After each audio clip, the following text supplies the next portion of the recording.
A Zoe estava falando justamente sobre a fala da Amanda e sobre a visão dela em relação a Bolsonaro, a Alexandre Moraes. E nós acompanhamos aqui essa fala. Eu vou pedir a você que conclua a sua explanação. Não, eu concluí. Muito obrigada. Era só isso mesmo, que eu fiquei na dúvida se ela estava falando do Alexandre ou do Bolsonaro, porque aqui o único que toma medidas antidemocráticas é o Alexandre de Moraes. Amanda, para você, quem está tomando as medidas desta forma? Alexandre de Moraes ou Jair Bolsonaro? Quem é o totalitário? Bom, primeiro é interessante ver de novo, né, como os bolsonaristas que supostamente defendem a liberdade de expressão têm muita dificuldade em lidar com o contraditório. Eles passam uma pessoa que saiu de uma ditadura comunista, pessoais, defende a liberdade. Minha pauta é liberdade, exclusivamente interrupções.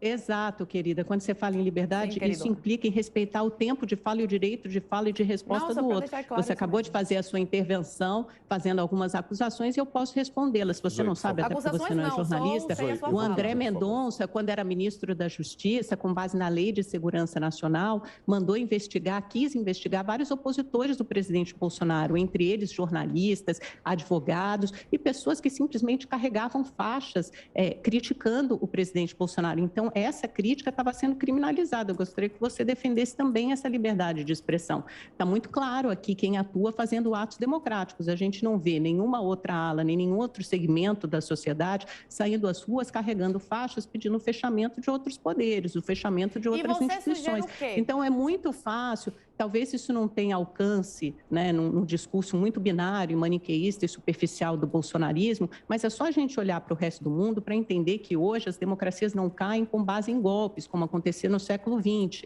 né, em golpes militares. Hoje, as democracias são corroídas por dentro, as instituições, os limites dessas instituições são constantemente testados. E é exatamente isso o que o Bolsonaro faz, ao fazer críticas e tentar dilapidar a democracia e corroer a democracia por dentro, criticando primeiro o Congresso, como ele fazia no ano passado, a partir do momento, né, nas figuras do Rodrigo Maia, que era o presidente da Câmara, a partir do momento que ele consegue construir e consolidar uma base aliada, e que você finalmente imagina que ele vá achar soluções ou saídas para os problemas do país por meio da política, que é assim que a democracia funciona, não. Ele escolhe, elege outro inimigo, que é o Supremo Tribunal Federal. Ele começa a atacar o sistema eleitoral, exatamente como o Trump fez nos Estados Unidos. O Supremo Tribunal Federal está se defendendo. Então, essas reações do Supremo Tribunal Federal são justamente em defesa da democracia. Era o Supremo que deveria estar fazendo isso? Não, não somente o Supremo. Meu Deus, Amanda, essa saída, essa solução e essa resposta demais, Amanda. Uma hora ele tinha que tomar uma atitude. Você quer o quê? Que seja todo mundo preso e o Bolsonaro fique lá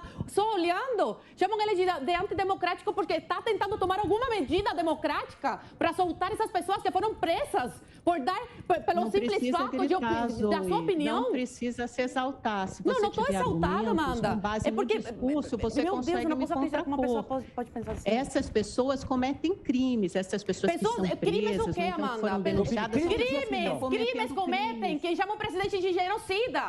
Isso sim é um crime, chamar o presidente da República de genocida. Não. Crime é pegar uma bola com a foto do Bolsonaro, chutar, entendeu? Isso sim é crime, Amanda.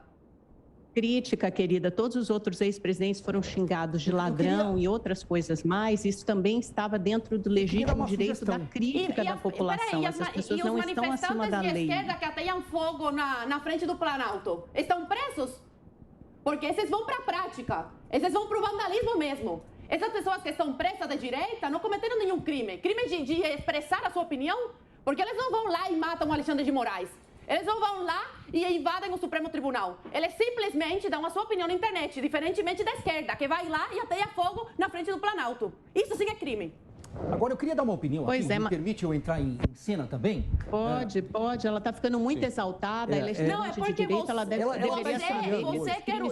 Não, tudo bem, mas você quer usar esse argumento de que eu sou bolsonarista? Não, minha pauta, eu não sou bolsonarista, não, minha pauta é liberdade. Ah, não? Liberdade, como uma pessoa que viveu na pele o que eu vivi, porque eu sou de Cuba, para quem não sabe, eu sou de Cuba. E me assusta muito a situação que eu estou vendo aqui no Brasil, porque tudo está se encaminhando para uma ditadura aqui no Brasil. E você, querida, que é da imprensa, por mais que você seja da esquerda e você apoie a esquerda, que a esquerda é antidemocrática, só para avisar, quando eles chegaram ao poder, tá? E acabarem com tudo como acabaram em Cuba, vão calar a tua boca também e você não vai ter a liberdade que você tem hoje de expressar a sua opinião, por mais sem noção que seja. Eu queria aí favor, a defensora da liberdade, gente, aqui, olha aí a defensora da liberdade. Não sou eu que estou falando, é o que aconteceu no meu país.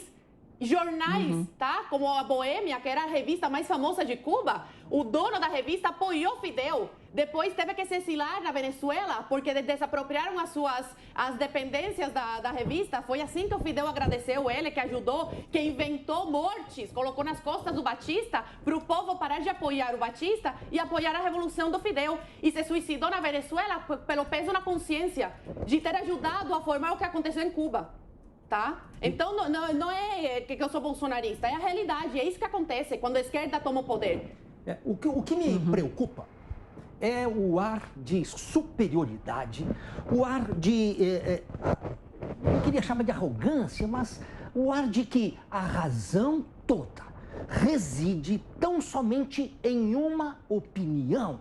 A razão não é propriedade de A ou de B. A razão não é propriedade de quem quer que seja, que se arvore no direito de ser o dono da razão. A razão, ela tem hoje fundamento, no caso que nós estamos vivendo, na Constituição Federal. E esta razão reside em que o povo tem direitos, o povo tem deveres e o povo tem que ser ouvido. Ele é expressada, ou a opinião do povo é expressada uma vez a cada 2 anos, numa eleição federal e na eleição para a prefeitura e para vereadores. E isto não está sendo respeitado, porque desde o primeiro dia que este presidente que foi eleito está lá sentado na cadeira do poder, não deixaram com que ele conseguisse governar, assim como Lula teve ampla governabilidade, claro, comprou meio Congresso ou mais do que meio Congresso ali com mensalão, com petrolão. Este é o governo que a dona Amanda aprova. Mas assim, muito mais do que isso, eu queria ir além, um raciocínio um pouco maior. O que nós vemos hoje na rua é o povo assumindo um protagonismo político que antes só estava deitado nas redes sociais. Hoje, o povo assume esse protagonismo político indo às ruas. Não é a primeira vez, não é a segunda vez, mas esta talvez seja, todas as vezes, a mais importante numa data emblemática de independência e de liberdade. E eu queria ir além da independência e da liberdade, eu queria ir sobre a soberania do Brasil. O Brasil tem sua soberania e esta soberania é protegida pelas Forças Armadas.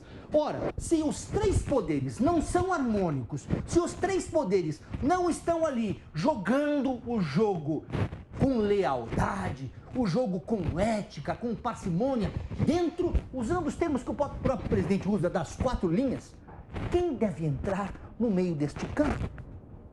O que está previsto na Constituição, e nós temos que ler esta Constituição, é que o poder que tem todo o dever de ser aquele mediador ou que coloca um ponto final na bagunça, este é o poder armado. E a arma é aquela que manda em última instância. Então, me parece que se o Brasil entrar numa situação de convulsão social, nada mais justo que os militares calcem o coturno e impunhem as armas para colocar ordem na bagunça. E a única que está nervosa aqui é a Amanda, vendo essa mobilização nacional. Eu estou bem tranquila e feliz com o que está acontecendo hoje aqui no Brasil. Amanda, para você, existe alguma instituição permanente do Estado que é contra a democracia ou está agindo contra a democracia? Ou nós temos pessoas, indivíduos, que estão jogando contra a Constituição?